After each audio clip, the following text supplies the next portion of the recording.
All I can tell you is we didn't talk about any of it. Yesterday we came into practice, did what we had to do, and I thought the guys were really focused on that. The game plan, the guys that played today.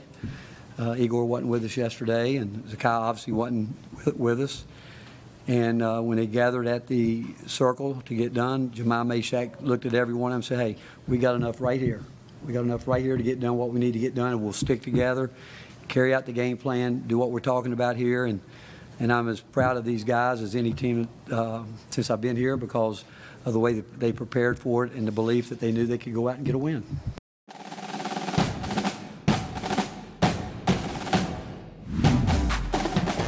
Since 2003, this is The Sports Source with your host, John Pennington. The Sports Source is presented by Junk Be Gone, Pipe Wrench, and the Garza Law Firm. The Sports Source starts now. Welcome in to the Sports Source here at the Junk Be Gone Studios. Happy to have you with us.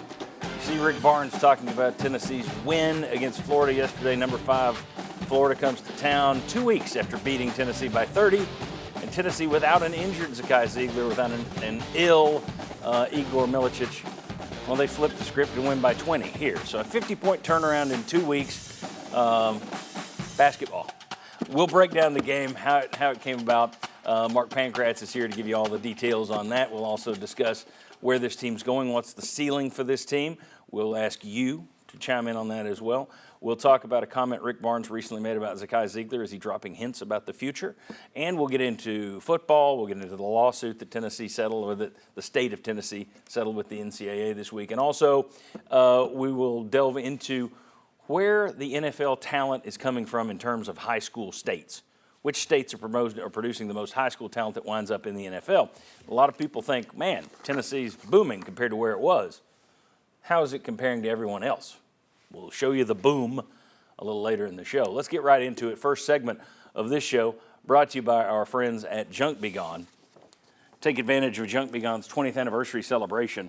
All February long, enjoy $20 off any full-service removal or driveway dumpster rental. In 20 years, they've removed hundreds of hot tubs, swing sets, sheds, decks, above-ground pools, couches, and more, and they can do the same for you. If you've got something big you want rid of and it's too big for you to do it alone, Junk Be Gone. And right now, through all of February, get $20 off whenever you give them a holler for a full-service removal or driveway dumpster. Junk Be Gone. All right, let's welcome in the first wave of panelists. We still have a couple more guys waiting in the wings. Chuck Cavallera's back with us. Chuck, you're looking like a man who's just been enjoying some sun. Yes, Good sir. to see you. Thanks for being back. Just call me the Miami Kid, man. There we go. And right here, Jimmy Himes. Jimmy, thank you for joining us. Thanks, John. Mark Pancratz, former D1 basketball player, former assistant coach at the University of Tennessee. Thank you for joining us. And right there, Vince Ferrara. Of course, we can hear you, 99.1, the sports animal, Monday through Friday. Thank you for being here. Thank you, John. All right. No Zeigler, no Milicic, only 7 scholarship players available. Couldn't afford any foul trouble, which Rick Barnes told them ahead of time. We can't be too aggressive early because we got no bodies to go to. And they did it. They stayed foul-free for the most part. They gave their best effort. You heard what he said their attitude was going into the game. Mark, I'll just start with you. Takeaways from what amounted to a 50-point swing just 2 weeks after Tennessee went to Florida and lost. Well, Rick Barnes has always built his culture on toughness and defense. And that's one that he's going to put in the memory bank for the rest of his career. He's going to talk about that type of game because it impersonates who he is as a coach. I mean, 34 points in the paint versus their 14. We dominated the inside. We handled them defensively, holding them to such low scoring. The way that we played together. Look, I mean, even Dubar didn't have a good game. But seeing the lights of getting the ball inside to Akbar, what Gainey did, very limited in turnovers. When you don't have your starting point guard who's playing 38 minutes a game, to only have a handful of turnovers, this was a huge culture win at a time that we talked about last week. Maybe not must win, but it's as close as you come to it this time of year. Well, and you had started getting, national writers were starting to talk about your drop-off on offense, which we'll get into. You had started to fall down the bracket matrix and bracketology lines. You were getting toward the lower end of a 2 seed. egad. But still, after being a number 1 seed for most of the year, getting down there in that 2 or 3 is a drop. Vince, your thoughts on the game? I think it showed that they've got a lot more upside than what they have shown. You know, they were still a top 10 team in the country, but there was more in the tank that this team could dial and draw from. And that culture, as Mark was talking about, allowed them to bring that out. They played the right way. You know, they got in the paint. They didn't settle for a bunch of three-point shots. They didn't take the bait to shoot threes. I think they played the right way. And even if they missed shots, they were in position because they were moving the defense a little bit better. They were getting in the lane and allowed them to have success. And also showed their versatility. You know, Jordan Gainey, not a natural point guard, but for him to slide in that role, and then Meshack at times, I think it showed that this team has, even though they didn't have a lot of bodies, they can switch roles within a game, and Barnes can shift lineups, which he had to do minute to minute, and it wasn't ideal. I think there was a lot of positives. I think this was their most impressive win of the season. With everything that they had against them and how they rose up in this game. And you can almost take it, I think, a step further, Vince. I can think you go back to the loss at Florida, you mentioned, John. Was that not the worst road loss Rick Barnes has had at Tennessee? You're ranked number 1 in the country, and you have one of the worst losses ever by a number 1 ranked team. Tennessee felt disrespected by Florida coach doing the Gator chomp with just over a minute to play. You come back. I think it was the best home win Rick Barnes has ever had, and I think your clip showed that. The way they felt the reversal. It certainly wasn't Groundhog Day compared to what happened at Florida. The points in the paint, what did Florida have there? We'll get to that. Right, in a so, second. I mean, it was just, And you hold them to, like, what was it, 24.5% shooting from the field and 14.8 from 3? Great defensive effort for Tennessee. Great second half overall. You were down. You'd played like 7/8 of that game, and they still had 11 made 2s. Yeah. That was it. And they hit a couple of them late, but there were 11 made 2-pointers with like 5 minutes to go in the game. That's pretty good defense. Jimmy, your takeaways. Well, first off, I want to trademark, we've got enough right here, because that's going to be on T-shirts There you go. all over the place. So I want some money for that. Secondly, you did hear Meshack talk about how Florida disrespected them, and we're a tough team, and we don't fall down and play dead for anybody. So I think that was a big part of it, the motivation. And also, and I know this is some consternation for you and a lot of other, basketball is kind of hard to predict, right? Yeah. Tennessee in the first half, offensively, was nothing like Tennessee in the second half. Tennessee in the first half shot 24%, 29%. Second half they shoot 52%. In the second half. You didn't see that coming? I did not see that coming. 4 out of 9 on threes in the second half. They were 15% on threes in the first half. 6 of 6 on free throws second half. 4 out of 9 on free throws in the first half. They were just a completely different offensive team. And I thought one of the things Jordan Gainey said at the point, he said, I didn't want it to speed up. I didn't want people to get out of kilter a little bit with the offense. But I thought what they did, and they made their first 6 shots of the second half, which I think engendered a lot of confidence. And real quick, John, Okpara, he gets 2 fouls pretty early in the second half, right? To me, early. Barnes could have taken him out. I don't know what he would have done putting in. Yeah. But he told Okpara, you cannot get another foul. Okpara didn't. Second half, Okpara scores all 10 of his points, finished with 8 rebounds, 6 on defense. I mean, I thought he was a huge part of it, too.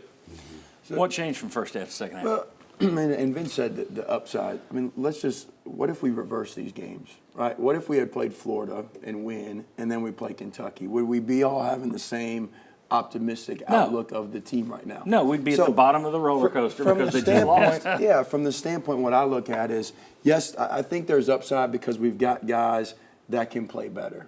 But at the same time, with this basketball team, we're going to play defense, right? Florida was an anomaly, losing by 30. We're going to play defense. We're going to be tough. The question is, do we continue to play inside out and not rely on the three-pointer? Because if we continue to do that, and that's what we've done for the last couple of years is we've shot in a bunch of threes, if we continue to do that, we're going to be on the roller coaster, and I don't know how much upside we still have. I think we kind of are who we are. If we can bring people down in the mud and play the way that it's slower paced game and we're toughing them, then we got a chance to win. But I'm not there yet. Spoke to someone this week, you know who you are, had gotten a look at some of Tennessee's charts that they do, and it showed that on most of their threes, it's perimeter passing as opposed to the Inside get out. it inside and kick it back out. So that is one thing to watch moving forward. We talked about last week, how much have they, did the Auburn game teach them they need to muddy it up? They muddied it up some against Kentucky. They certainly muddied it up yesterday against Florida. The prescription is there. It's just not a very beautiful way to win. Right. I mean, I don't know how much fans are going to enjoy. 52, 51 a win. I think you're back to where you were 2 years ago. But if you're doing 52, 51 wins in the tournament, nobody cares. They like to get money. I think at one point yesterday, from the past couple of games, Tennessee was like 11 of 56 on threes. And then they turned it around and started hitting some of them. And look at two of the biggest plays Milicic made to get the kick out, and Gainey hits a three, and then you make a couple of passes, and Phillips makes the dunk. Those were like two of the highlights of the whole game. So at least if you're going to play defense like that, you need to get some points on transition too, right? Let me put up and speaking of points in transition, this is interesting. I want to show some numbers comparing the first Florida game to the one you saw yesterday. The first game, 43 Tennessee, 73 Florida, obviously lost by 30. Fast break points, they had 22. They had 8 yesterday. So instead of 22-3, a team that likes to get up and down, they got 8 points in fast break yesterday. Points in the paint, you see the flip. It was 14 for Tennessee and 40 for Florida down there. 14 for Florida and 34 for Tennessee here. And then second chance points, 10-3, Tennessee won that at Florida. They lost it 4-19. Wow. Points in the paint is Huge one flip. that really stands out. Right. And here's the difference where I think Tennessee, because if they can bring people back into the bud, that's different these days, right? 3, 4, 5 years ago, shooting a bunch of threes was different. And so that was something that you had to prepare for that was not the norm. Now everybody shoots a bunch of threes. Everybody's playing up tempo. Now to prepare for Tennessee, if you can bring them in slow pace, play with toughness, be physical, get them to have to guard longer in the shot clock, and then take good shots, not settle for perimeter jump shots, that's going to be different when teams go up against you. That could be a differentiator to get some more wins down the stretch. Good point. Okay. Hey, and I do want to mention this. Well, I'll tell you what. We'll hold on to it. We'll mention it in the next segment. Going to get you involved today. We didn't do a poll question last week, but we are today, and you see it right there. And boy, the people who jumped online to fill this out are very positive. What's the outlook for the Vols basketball team? No offense out in round 2. Or great defense, Sweet 16. Or Elite 8 again, or better. And right now the leader is Elite 8. So I'll be interested to see how that changes. We need you to see that Hearthside Bank logo and the squiggly lines. Take your smartphone, click that QR code, play along, tell us how you feel about this thing, and we'll keep track of it during today's show. Or you can go to sportsource.tv and click the polls button, /polls, whatever you want to do. You can get it either way, and we'll track that and see what you think. But now I'm going to get these guys' thoughts on this. I will start out by saying no structural damage to Zakai Zeigler's knee, according to Rick Barnes and the MRI he took this week, so that's good. But it's still going to be a concern moving forward. Obviously, you're going to be sitting there. When is he 100%? Is he not 100%? Did you take the wrong? Did he move wrong? Is he gimpy? What's going on? So that's going to be a concern from here on out. Let me give you some numbers here as well. Not a typical Barnes team. I had somebody this week say, he goes with an 8-man rotation regardless. This doesn't matter. They're no thinner than they've ever been. Not so. Here is the number of players they have at over 13 minutes, between 13 and 19. 1. In terms of players over 20 minutes that are averaging per game, 6. So they're at 7. And they're 18-4 right now. You go back last year, they had 3 guys who were over 13. They had 5 players over 20, so they were at 8. 2 years ago, there was 9 guys that were all over 13 plus. Then you go back, you had 8 in 2021-22. So this is the smallest number of minutes for a group of guys since 2020-2021. And if you look, they were 18-9 that year, and that's the year they lost in the first round to Oregon State. Not saying that it's going to be deja vu all over again, but for those who are sitting there going, he never plays anybody anyway, if you look at it, yeah, he plays more than what he's playing this year just due to roster constraints. Let's look at the next stat, and this is the Vol offense. Been on the decline. Granted, the schedule's gotten tougher from November to December to SEC play, no question. But my goodness, that is a pretty steep drop in the field goal percentage. That is a pretty steep drop in points per game from 81 to 78 to 66. That includes yesterday's game. Field goal percentage has dropped from 52% in the 7 games in November to 45% in December.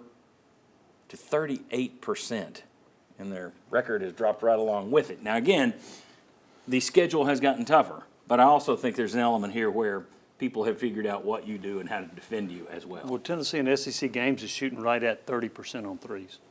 And before the Kentucky game, I looked this up, the 4 players on Tennessee's roster that had taken the most shots, none of them were shooting 40%.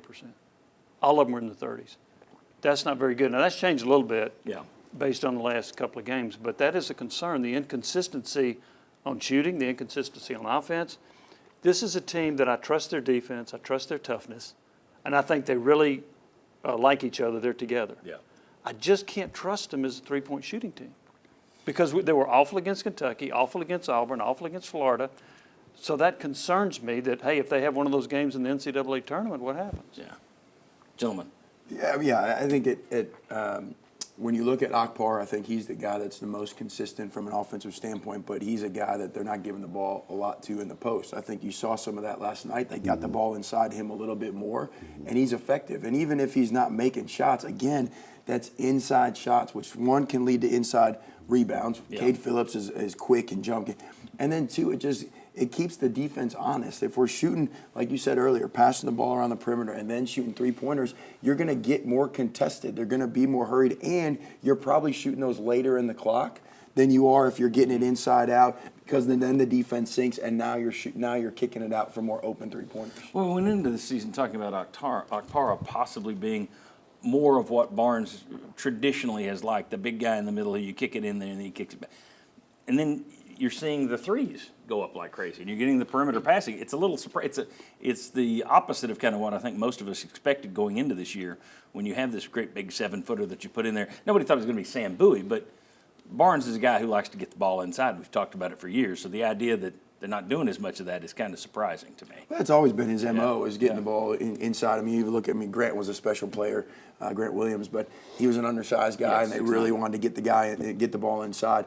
I don't think he's a guy, Akbar, that you're going to give it to, half of the time, but they do got to get the ball inside more, and I think that can look, these games that we're going to be playing, if you're playing in the 60s, every possession is going to matter from a scoring standpoint, and so we got to find ways to get some easy baskets. Yeah, I don't think you're going to count on him as a scorer, but you are going to count on him to touch it on possessions, I would think. Vince, what's the outlook for this team?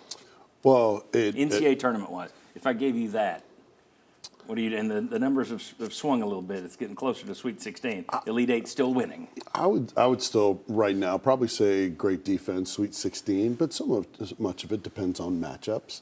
We're just talking generic. Yeah, for sure. But that's where I would land right now. But I still think there's the potential for more.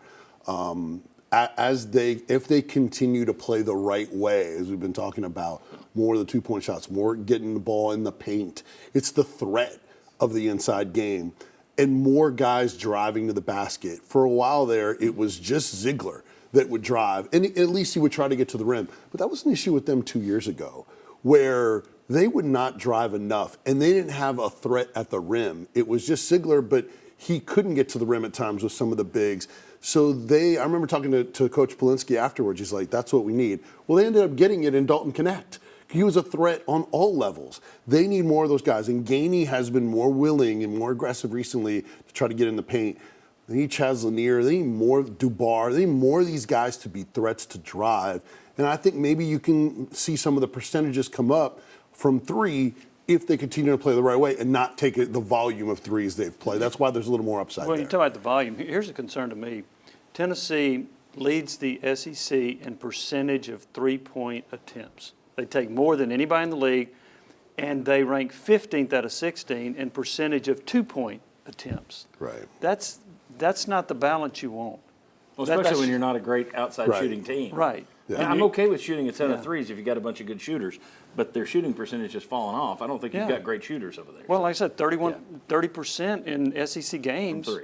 from three. Yeah. So And that's far. why we got to get Igor driving the basket. We got to get Milicic driving the basket. You got to get something out of Dubar because he's more of a two-point player. And then we got to get the ball into Akbar. We can't lead with Zakai or even Chaz to solve your two-point issues because it's not going to come from those guys. It's got to come from other players. We've got a great defense, Sweet 16. Which of those three are you picking, Mark? I would bet on the Sweet 16. I feel like you've seen this before. You get to the Sweet 16, you play a team that makes some three-pointers. You don't make three-pointers, and you go home early. Sweet 16, yeah. And my concern, too, matchups could be a concern, but I don't care who you matched up against. If you go 4 for 29 on threes, you're probably not going to win. Yeah. If you made me pick and I had to, if I took the second one out, you going Elite Eight or first round? Would you go, Elite Eight or first round? Yeah, go ahead, if Mark. I took the What do middle you one out. I'm more first round. I'm Sweet I would 16, go- but I don't see him getting past the Sweet 16 personally. But I we'll would see. see they're less likely losing the first round because as long as we finish in the top 2 or 3 You're gonna get a seeds, good draw. You'll get a good draw. Okay. Yeah. Vince, if I took the middle one out, you're going Elite Eight? Agreed. I would go. Yeah, I'd go Good Elite deal. 8. All right. If you put a gun to my head. It's a very You're just positive a show. hater. You're a hater. I'm a hater. It's a very positive show. I do this with any team I cover or the ones I pull for. It's the same thing. Okay, I want to welcome in the next two members of our panel right there. Ryan Callahan from GoVols247 and .com. And right here, we've got, is that right, GoVols247? I almost threw in the extra, yeah. Yep. And right here, Bob Hodge, of course, the host of Sports Source Wild on the Sports Source Digital Network back with us. Vince down there, the host of Sports Source Next Level. You'll see a little bit of that to come, as a matter of fact. About a month ago, Mark and I said on this show that we thought there's a good chance this is Rick Barnes' final season at Tennessee. I said it because Cam Carr had just left, and Barnes made the comment, oh, these people just leave. Kind of the same thing he said about Jonas Adu, and I'm like, at his age, does he really want to get into this, well, I got to rebuild the roster every single year. And Mark did it because he's like, you're going to lose all these guys this year and Zeigler, who he loves, and Jim Larinaga, another of the guys over 70, had just walked away. So that's where we were a month ago. Take a look at what Rick Barnes recently said at the Big Orange Tip-Off Club, if we can get that graphic up. There we go. This is what he said about Zakai Zeigler. To have him every day do what he does is an incredible blessing God gave me, because I don't know that I'd still be doing it. I'll be honest with you, I don't. Because of him, he makes me enjoy practice every day. Ryan Callahan, Zakai Zeigler won't be here next year unless there's yet another rule change in the NCAA and he's granted 5 more years. What do you think? Is this dropping a hint about the future, or is that just coach speak? I'm bragging on my guy. I don't think it's so much coach speak, but I do think you could take it a couple different ways. I think one possibility is maybe he's saying, all these changes have happened the past few years. I'm not sure I would have stuck around to this point through them if not for Zakai. Does that mean he's going to leave for next year? Does that mean he's going to leave with Zakai Zeigler leaving after this year? I don't know that I would interpret it that way. Rick Barnes, to me, is the kind of guy, just sort of like Nick Saban, I had a hard time envisioning him retiring until he did. It's just, he loves it. It's in his blood. At the same time, I'm sure he'd love to hang out with the grandkids and relax. I don't get the sense that he's leaving after this year, but he's one of those guys that wouldn't shock me either way. If I had to guess right now, I think he keeps going. I think he's adapted so well. I think he might feel differently about it than he did a couple of years ago. It depends on how this year goes, too. If they go out in the first round, that might change things, And how much is he enjoying this? I mean, clearly he enjoyed yesterday, but is he enjoying this team? If he sees that, I can go throw together, 5 more guys, bring them in next year, and it'll be fine, that's one thing. But if it's not and you said this a month ago when we talked about it, if it's not the usual culture building that he does, and I'll just let you say it right now, he likes to work with guys for 3 and 4 years and mold them. Yeah. I mean, look, that's what he's been built on. The Zakais, the Milicics, where you can make impact on their lives beyond just coaching ball. I mean, I think he loves that type of leadership, and that's just not the culture of college basketball that we're in these days. It's more of you got a guy for a year or two, and you hope you win a bunch of games and then go get the next wave. Now, he only had Durant for a year, but he has a great relationship with him, so there's the opposite side of it. But Mark and I seem to think that this could be closer.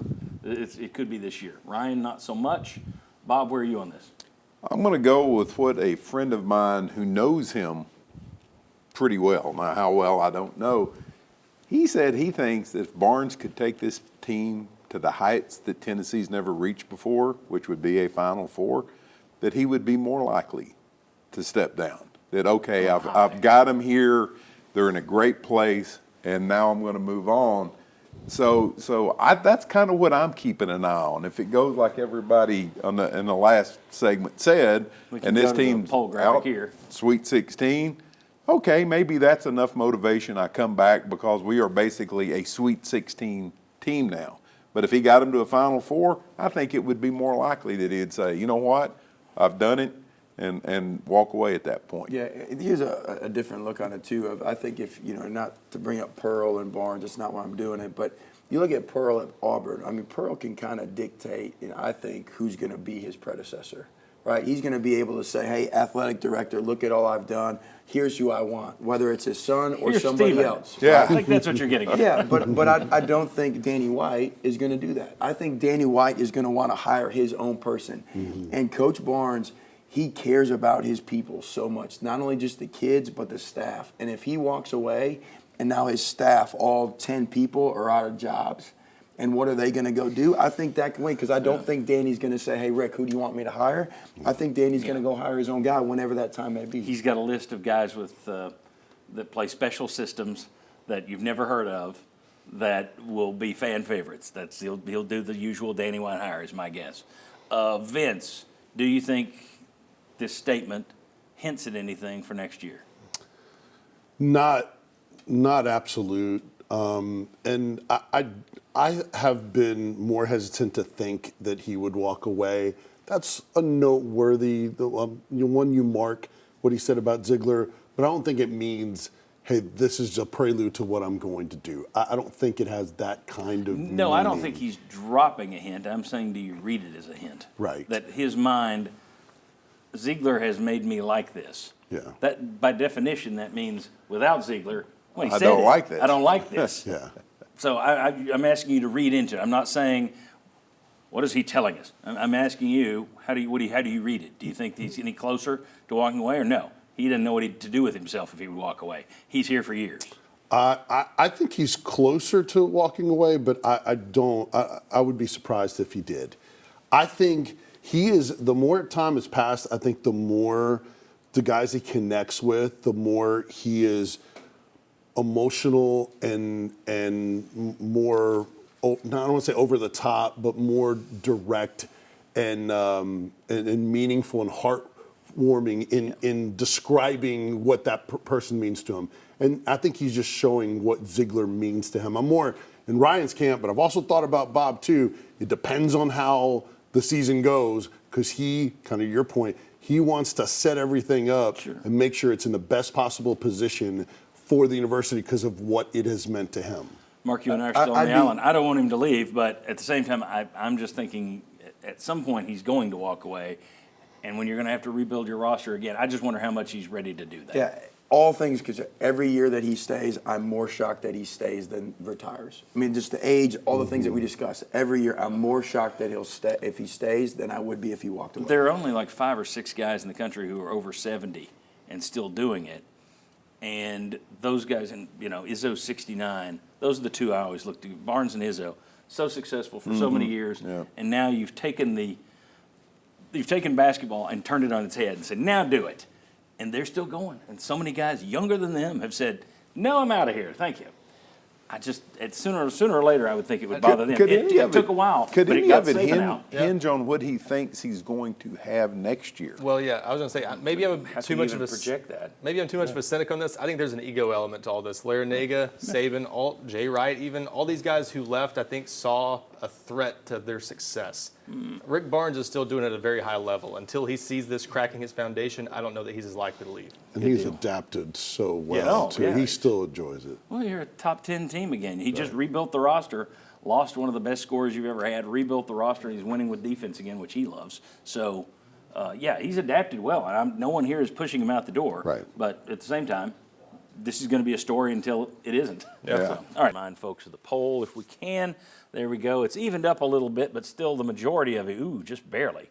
The majority says Elite 8 or better. That's where you think they're going.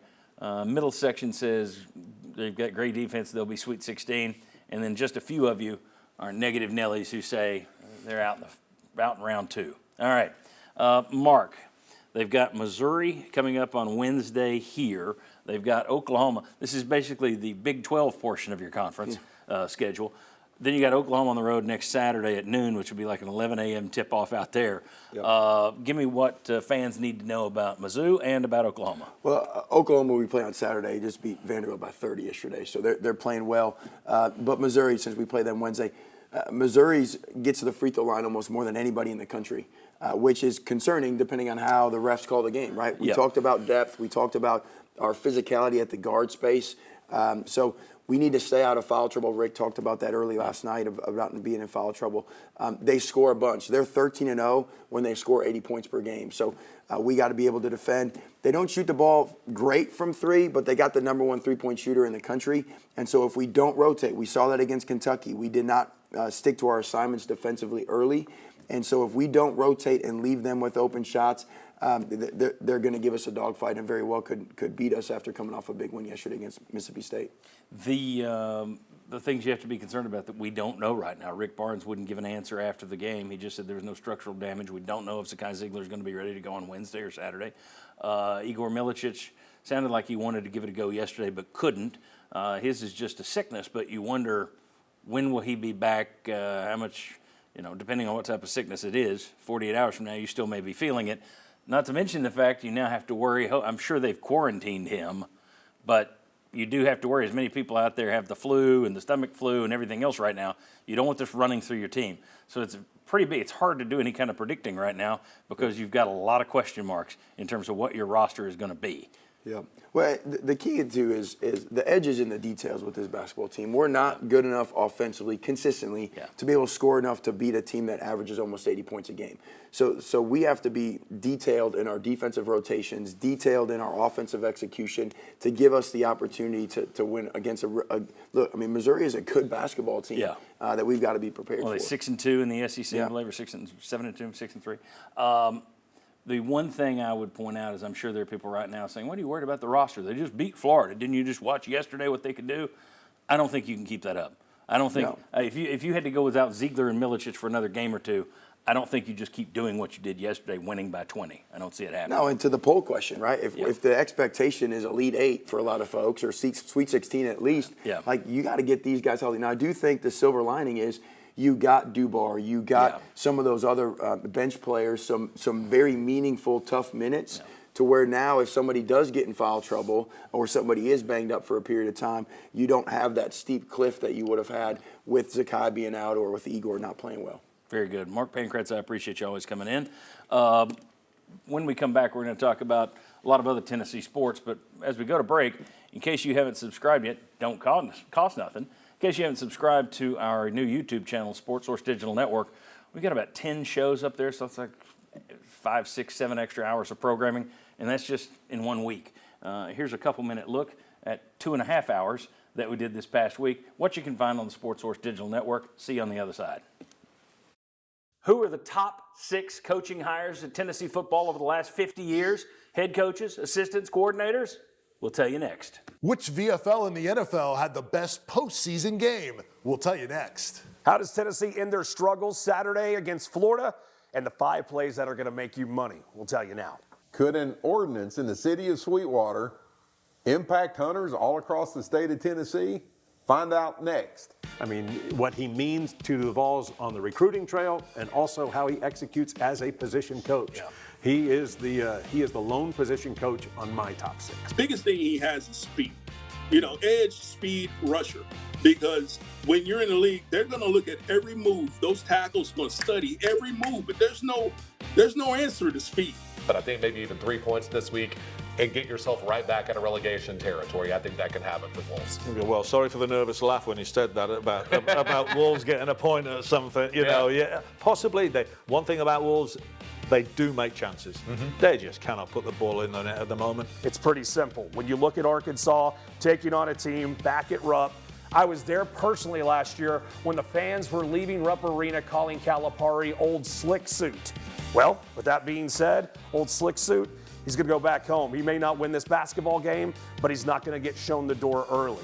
I think Arkansas's size as well as their length keep them in this basketball game. So Byron Young, edge for the Rams, our torchbearer from the University of Tennessee among VFLs in the NFL in this year's playoffs. So why would a ordinance in Sweetwater make a big difference if you deer hunt in Memphis, if you turkey hunt in Jackson, if you squirrel hunt in Smith County. But there's lots of implications. I mean, they start with this and they could move on to bow hunting. They could hunting in general within a certain zone. Let's just blow it out to the county now, let's say. We're getting a lot of people moving into the area that are coming from other states that are not as firearm friendly as Tennessee, not as hunting friendly as Tennessee, not as fishing friendly as Tennessee, and here they are. It went to Sal Sinceri, which if you were doing a bottom 6 board, he might be number 1. Or 1, 2, and 3. Yeah. Okay, I'm not going to spend too much time on this, but I can't not mention it. The state of Tennessee and the NCAA settled their lawsuit this week.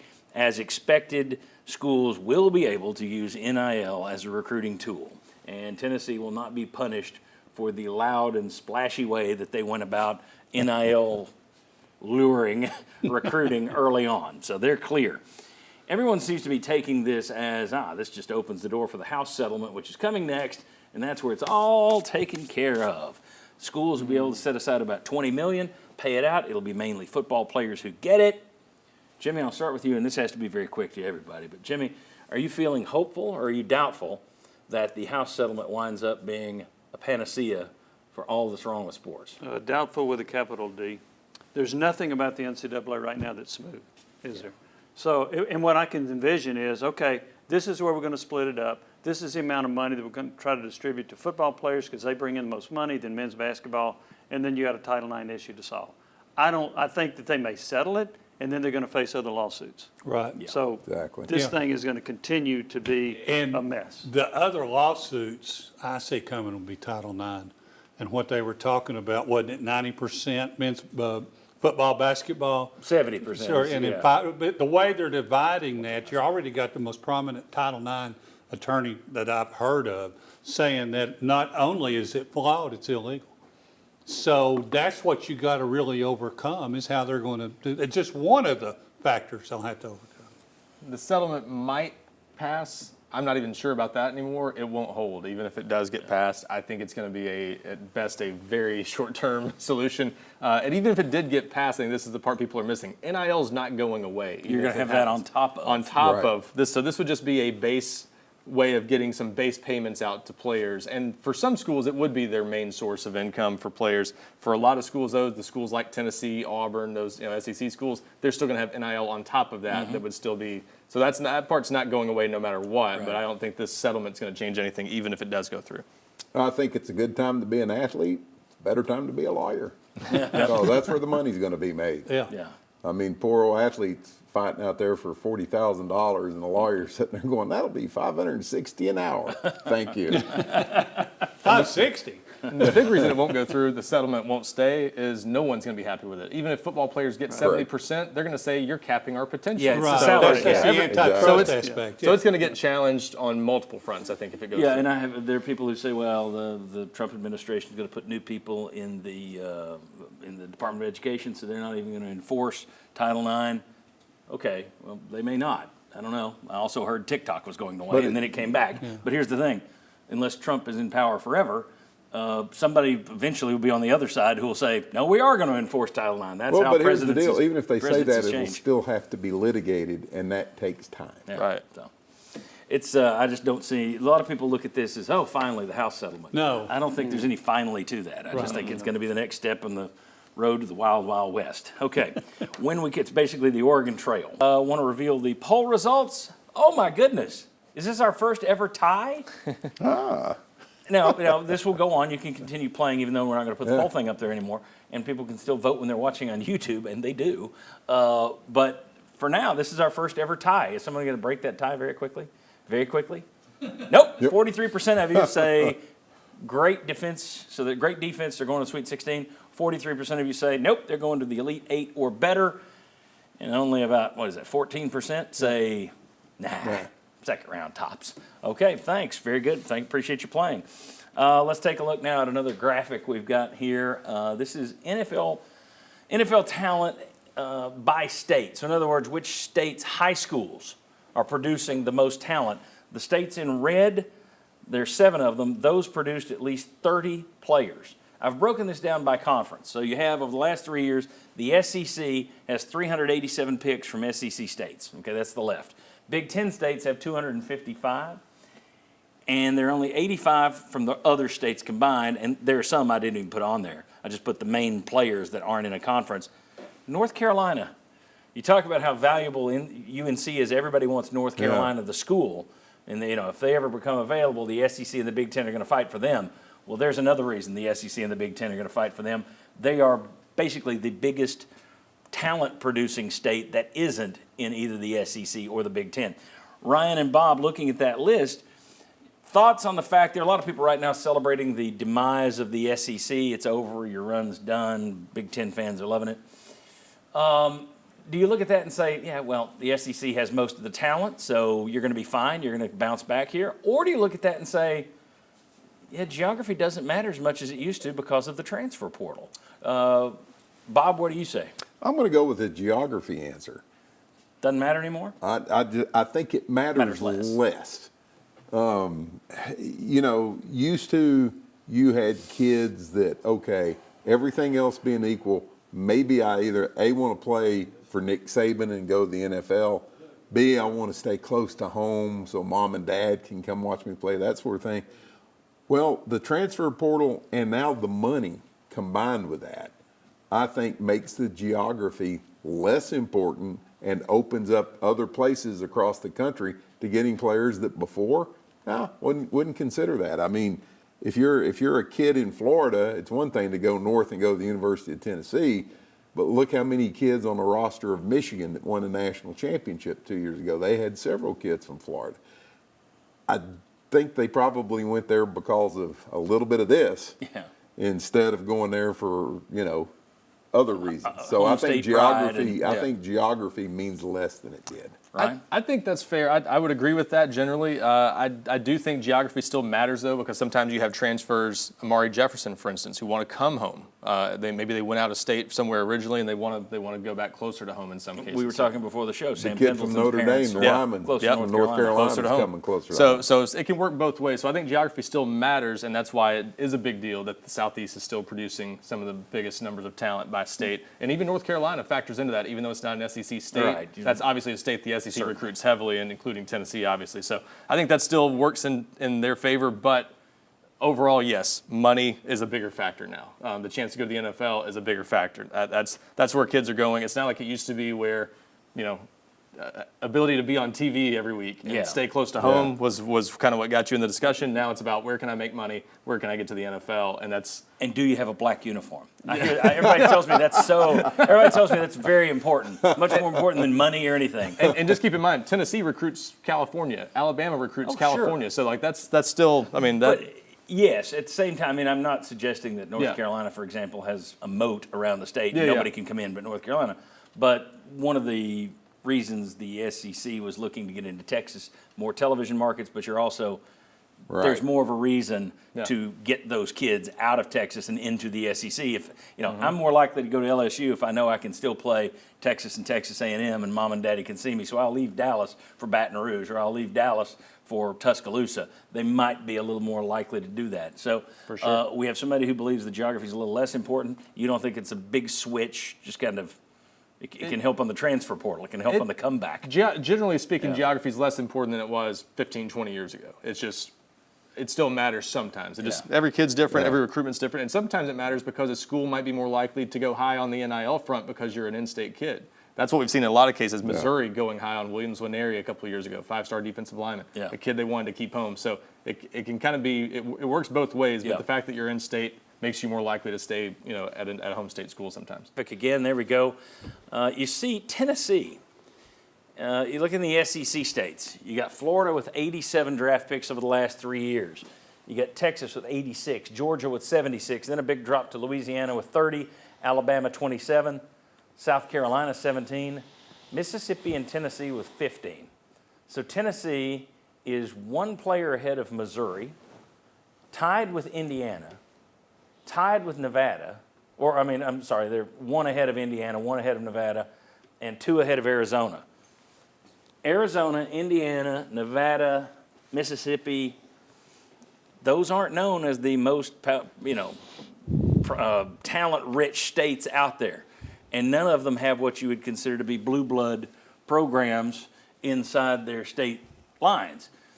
Is that a concern, Chuck, for UT that, okay, it's better than it was. Better than it but was. But you're not cranking out the talent. Like a lot of people think, the mid-state's burning it up.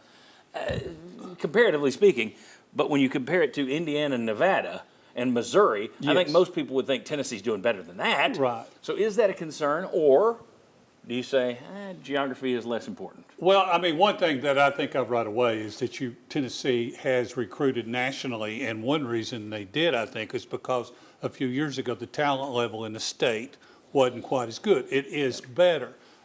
But I would say, it is a concern. If you're looking at the top 3 on that list, John, have at least 76, right? I believe that's what I saw. Yeah. And Tennessee. In the SEC, Yeah, in the SEC was with 15. That disparity, if you're trying to close the gap and be more competitive, then yes, I think that is a concern. But the Nashville area, as I think Ryan would say, has been doing better. I think it's not a huge concern. One of the reasons is 2 of the top 7 states on that list border you, Georgia and North Carolina. So the fact that you've got that much talent and the biggest talent centers in each of those states are within a 4-hour drive of your campus. So that's a huge deal.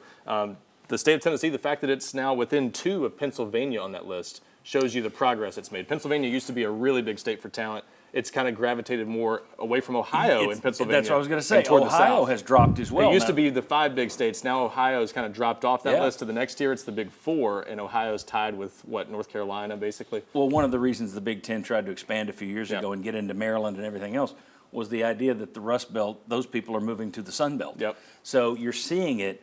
Pennsylvania stood out to me, and Ohio, which used to be just power mad. They had incredible talent. Now they're down to 30 or something. Those are 2 pretty big shifts. Vince, do you think this is a concern for Tennessee that you rank toward the lower half of the SEC in terms of talent produced? I think it's a little bit of a hindrance when you're trying to make up the gap. Right. Them recruiting in the top 10 and top 15, they can do that. But if you're going to win championships, they've got to elevate that and develop and do everything else that we talked about. So having them in the backyard makes it easier, especially because this staff has recruited better in the state. I mean, it was drastically better than it was before, obviously. But I do think it is – I expected it to be a greater jump because of Nashville than what those numbers might show. Maybe it's just a slow turnaround. You have to go through the cycle of being in school and things like that.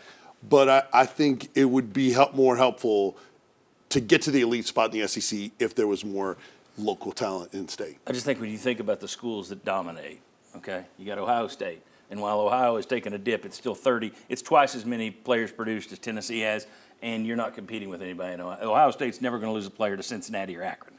So Ohio State's up there. Texas, okay, we saw where their talent level was. You think of Georgia, you saw where their talent level was. LSU, one of those big, you see where their talent was. Alabama, now they're competing with Auburn, but you see what the talent level there is. All of them, all of those blue chip, top of the nation, top 4 or 5 schools over the last 4 or 5 years, they have better talent than Tennessee does. Now, Oregon would be an exception there, but they recruit California quite a bit. So that's a little different, but it's kind of they're in the same position that Tennessee is in terms of having to go out of state. But I do think it is a disadvantage simply because, well, a couple of weeks ago they put out the numbers. Tennessee made record numbers in terms of money they brought in, revenue. They also spent a record amount of money on recruiting. So part of that, you've got NIL dollars you're throwing at people, but you're having to travel more because you don't have as much talent in state. Yeah. So to me, it's worth noting. It doesn't mean you can't have success, right? But it means that you got to work a little harder for it, I think. And it also, to me, the margin of error. If you're recruiting in state and you have this huge pool or significantly better, you can have a few misses. So you're still okay. But if you've got that 15 number, you need to hit on as many of those as you can. That's where I was headed with it. The concerning thing, I'd like to look at that list and see which ones went where, because you've had too many of those guys, the Jalen Ramseys, the Tyrell Dodsons, who've gone to the NFL and gone through other schools to get there. Tennessee's got to hit on more of your evaluations in state when you're in one of those states that's not at the top of that list. And we're now to the point where you're going to start seeing Huepel guys going. Not guys that Huepel inherited that he's coaching, but guys that Huepel has brought in. We'll see how many of those guys wind up in the pros. All right, CBS Sports, there's one guy's mock draft. There's a billion of them this time of year. But this one stood out. CBS Sport had 2 Vols going in the first round this year. James Pierce, no surprise, they had him going number 11 to the 49ers. He's been rising, and Bob, we were talking before. You said you saw number him 8, going to the Panthers, the Athletic. Is that Dane Brugler's big deal? Okay. And then the other guy to the Packers, Omar Norman Lott with the 23rd pick. That would be, if that happened, it would be the first time since 2010 that Tennessee had 2 players going in the first round. Can you name those 2 players? 2010. It's been 14 years. We were here. We were here. We were talking about them. Of course, we were here 22 years ago. They were linemen. It was Eric Berry and Dan Williams were the 2 who went in 2010. You've not had 2 go. So my question, will 2 go this year? And I will ask that to Jimmy Himes. No, I don't think so. Look, Omar Norman Lott is a valuable commodity in this. He was one of the best interior pass rushers in the SEC. And he had 6 sacks or whatever that number was. And he's a really good football player. But I don't think he's going to go quite that high. I don't think he's going to be as valued. Pass rushers are incredibly valued in the NFL, as they should be. Especially one reason tackles Pierce, that can do it. Yeah, and he is a tackle that can do it. You don't see that often, so that increases his value, but I don't see him going that high. All it takes is one, so I wouldn't rule I wouldn't rule anything out. Yeah. But I agree with you. If you told me to project who would go in the first round, it would be James Pierce, full stop. I wouldn't have Omar Norman Lott in the first round. Yeah. Bob? No, when you go to the combine and you go through all the tests and measurements and all that stuff, it could change things. But I would think his production at Tennessee, if you look at it against the big teams, the big games, was it there? He was a good football player, solid football player. Yeah. But I don't see him making that jump, whereas James Pierce, I think he's already here, and when he does all the testing and everything, I think it pushes him up. So I would say no on Omar Norman Lott. Gentlemen, Chuck, do you agree, disagree? I just think it'll be 1, and I'll tell you why. I think it's from what I've read, a pretty good draft for linemen. And you got a lot of good defensive linemen, I think, too. Interior defensive linemen, whatever. I think that puts more competition. Plus, we were talking, didn't really do anything Senior Bowl, right? So First day, he was great. Yeah, but after that. James Pierce, I still think, I know the numbers are there, but wasn't he better when Tyler Barron was on the other side? The sack numbers weren't there this year. Yes, so pressures were. But all these teams want that rush in. Mel Kiper has James Pierce as an outside linebacker. That may be splitting hairs. It may not be. But I see James Pierce closer to top 15, top 20 than inside. I see if James Pierce goes to a team like the Eagles and they've got just a ton of pass rushers and he's one that just rotates in and that's all he has to do, I think he could have a really good career. If he winds up going to a team like my Patriots where you got nothing and they're trusting in you to be the only pass rusher out there, I don't see that working out as well.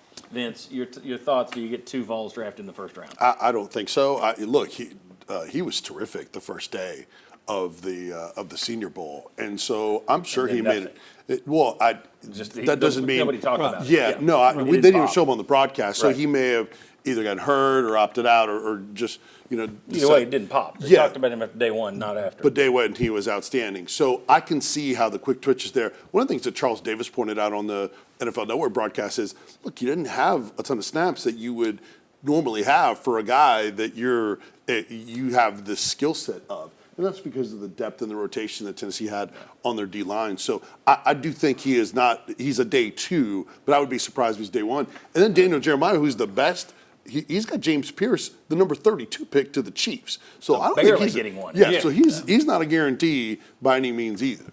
Okay.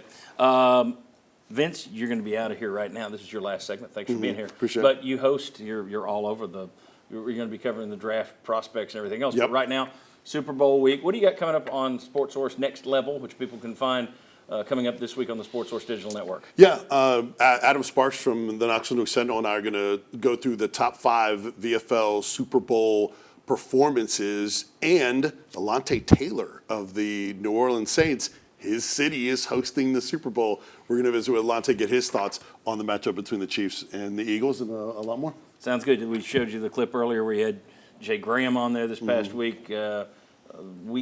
last Monday, who did you have on there with you doing the Matt Sims. Matt Sims. So yeah. you've always got those VFLs with you, so it's a good place to catch it. And you can find it at the Sports Source Digital Network. Go subscribe today. Just search at Sports Source Digital Network. Vince, thanks for being here. All right, just a couple notes here I want to throw out. First of all, congratulations. You guys will remember we had Justin Hamilton on this show a few years ago. He'd been the former Virginia Tech defensive coordinator. I still get comments, what happened to that guy? He was great. Justin left here to get back into coaching and went to work for Mike Vrabel in the Titans. He was an assistant defensive backs coach. Mike Vrabel gets fired in Nashville, stupidly. And then, sorry, Ryan, then Justin goes to the Indianapolis Colts as an assistant defensive backs coach. This week, Mike Vrabel called him, and Justin Hamilton will now be the new cornerbacks coach, step up for the New England Patriots. So I really wish him well because it's my team. And I'd hate to have to text him and say, what the hell were you doing in the fourth quarter? Playing off. Blitzmore. So congratulations to Justin Hamilton. I also want to say, I want to send along condolences, mine and everyone here, to a friend of the show, Norm Shipley, worked on this show for a long time. And his wife, Lisa, passed away this past week, and just wanted to let him know that I love you, buddy, and everybody here is thinking of you, and we wish you well in this tough time. Norm Shipley, just a great guy. Condolences to you on the loss of your wife. Finally, back to sports. We have literally 60 seconds. It looks like Bill Haslam, Candace Parker, Peyton Manning, Tim McGraw, Faith Hill, they've come together in an ownership group to try and bring a WNBA franchise to Nashville. It would be called the Tennessee Summit with 2 T's. In other words, playing off Pat Summit, they would be using light blue, like Summit blue is their color, and the other color would be gold, kind of like the Predators. So it's going to look and sound a lot like the Tennessee Lady Vols. 30 seconds. Does the fact they're using Summit make it more likely Lady Vol fans will say, thumbs up, bring them to town? Yes, and it's also more likely that they'll get the franchise because I think the WNBA appreciates the contributions Pat Summit has made to women's basketball. Agreed. Bob? Jimmy, answer again. I didn't like that answer. Give me another one. Yes. A, Furthermore, I think it'll make them more popular. B, I know how they could get you to buy season tickets. Name them the Pats. The Pats. The Pats. What do you think? I think it does help get the Lady Vols fans on board. I do wonder about Nashville being oversaturated with sports teams a little bit. They're picking a great time to join the WNBA, but MLS, they're trying to get Major League Baseball, and there's a lot in Nashville, so a little bit of worry of oversaturation. Chuck, does it help? 10 seconds. Yes, why did it take so long, and why is it just based in Knoxville? Just put it in Knoxville, which is a far cry from when the Titans came in and everybody's like, they're going to compete with the Vols. Yeah. Now everybody's like, bring them to Knoxville, Lady Vols. Okay. Thanks to all these guys. Thanks to you for watching. Thanks to all of our sponsors. Get out there, see them this week. Get to YouTube and subscribe to the Sports Source Digital Network. See you next Sunday right back here.